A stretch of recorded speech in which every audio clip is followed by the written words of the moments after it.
What's going on, guys? Welcome back to the channel. This is going to be my quick video breakdown for my Shadow Monarch Shinobi build.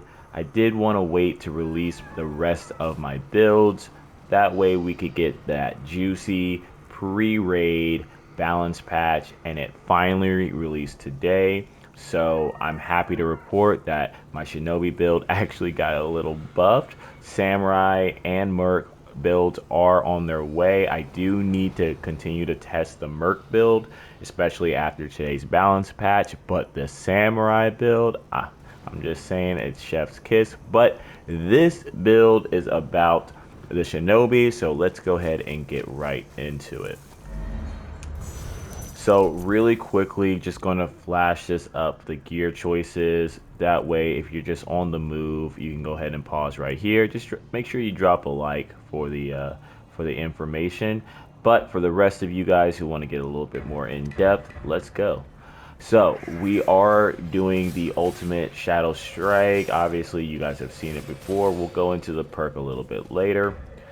Group Vanish for our class ability. This is just because we want the lowered cooldown. We want to make sure we're vanishing as much as possible with this build. That way we can get as many assassinations as possible with this build. It'll make more sense as we go on. Perk 1 will be more assassination damage. We are trying to pump up our assassination damage as much as possible. We do not want critical strikes, although we can mitigate the critical strike and turn them into assassinations. They'll make sense as we go on. Shinobi Decoy. This is going to be our bread and butter key perk of this build. Our goal is to utilize the massive chance we get when assassinating enemies to summon a decoy. We are going to be assassinating as much as possible. We are going to be assassination crazy. It's one of the things about this build where, you know, a teammate might have done so much work to get a enemy down, and if I can assassinate that enemy, I will. But if I don't have, you know, the assassination capability, I'm not going to try to steal that kill. But if I can assassinate, I definitely will. And that's just because I get benefit from it. And the more assassinations you get with this build, the more decoys you can summon, and the easier fights are for the entire team. So it's a win-win for everybody, really.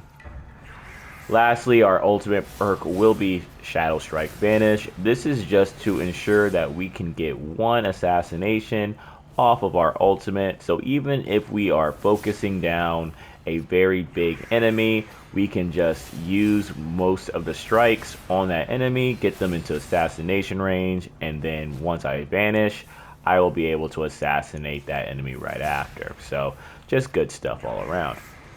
The passive abilities are self-explanatory. You're going to want to get them to as high as possible.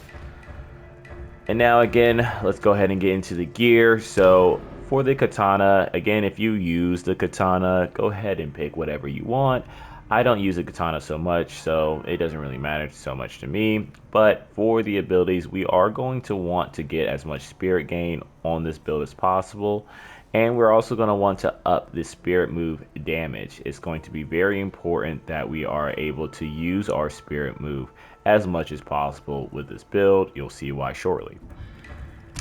Yari is about the same thing. You're just going to want to go ahead and use the melee and the damage. Again, just don't use the legendary versions of these weapons because we do need those legendary slots. Now, the Vanishing Kusarigama, I think this legendary is very underrated and very underutilized in my humble opinion. This is going to allow us to use our spirit move, and when we kill enemies with the spirit move, it is going to make us vanish. This is going to allow us to have so many vanishes once you get the kill range down, and the fact that we are pumping up the spirit move damage with our other items. We're going to be doing a lot of damage with the spirit move, getting a lot of kills with the spirit move, and vanishing a whole ton. And that's going to turn into assassinations, which is going to turn into an army of decoys. It's amazing. Again, this legendary I would say is very underrated. I think that a lot of people don't like how weak the spirit move can be, but if you play around it, it can be very, very satisfying to use. We are using Assassination Spirit Gain. That way we can just get as much Spirit Gain as possible. And we are upping our assassination damage, obviously, because when we vanish, we are going to want to assassinate after and not get a critical strike.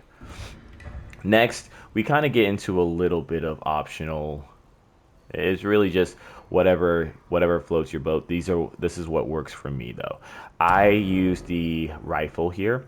The reason I use the rifle is because you can get a headshot or maybe even just a body shot and possibly get a big enemy into assassination range. I'm oftentimes not actually using this to kill an enemy, but I will use it to chunk down a large enemy's health and maybe get them into a range where I can assassinate them. Or I can use the spirit move of the Kusarigama and kill them that way.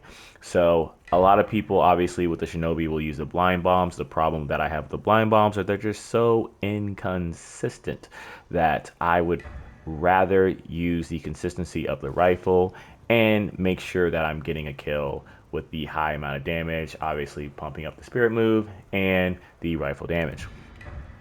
Shinobi Shadow, a lot of people will say that this is best in slot, and I will have to agree with them. However, I will give you some alternatives if you do not have this one yet. But Shinobi Shadow is just going to allow you to chain vanish one more time after using your chain vanish, after resetting it, which is something that is already stacking from the passive abilities. So again, you're just going to be able to vanish more often with this. It's consistent for the most part. Is it always useful? No.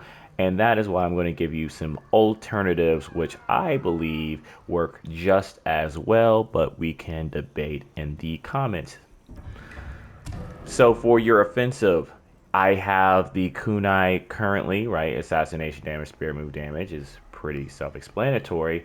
However, the kunai did just get buffed. At least the legendary kunai just got buffed in a sense where now with the latest patch, the status effects of the kunai will also trigger the 10-second cooldowns. So in that case, you can kind of see if you are using the fire kunai, if the initial damage of the kunai does not kill and they die to the burning effect after, it will still trigger the 10-second cooldown. So that is a slight buff, but they're obviously being very, very careful with the Spirit Kunai because 10 seconds off of your cooldowns can be quite massive and quite game breaking in some situations. So they're being very careful. I still think that this is going to be better on the Merc with that ghost tool damage increase, but again, they did just get a little buff, so it can work. But I am going to go ahead again and just use the regular kunai. But the legendary that I actually do believe is a good alternative to the Shinobi Shadow, especially if you don't have it, is the hallucinating Mitsubishi. I actually believe that this is actually quite good on this build because when you hallucinate an enemy, not only is the cooldown very, very good, when you hallucinate an enemy, you can actually get a guaranteed spirit move assassination on that enemy, right? You hallucinate the enemy and then you just start whacking on him because, you know, he's not going to defend. You get him into Kusarigama kill range, and as soon as the enemy wakes up from the hallucination, you can then use the Kusarigama to get a guaranteed assassination and to vanish, right? So I believe that this could rival Shinobi Shadow. I use it for quite some time, and I believe that that combo is actually, again, criminally underrated. So if you don't have Shinobi Shadow, but you do have this one, I highly recommend this. I think it's, you know, a lot of times I would say that I like it a little bit better, but Shinobi Shadow is just, it's just very useful and it's very simple. So you can use that as well. And then obviously we just have Smoke Bomb. I mean, it's you're Shinobi. Please run Smoke Bomb. Other than that, guys, that is the build. Here is the full showcase, I guess, right here. And if you guys want to see how this build works, I did put up a Shadow Monarch build showcase before this video. So I hope you guys really enjoyed. Leave me a like and subscribe for the next build, and I will catch you guys on the next one. Peace.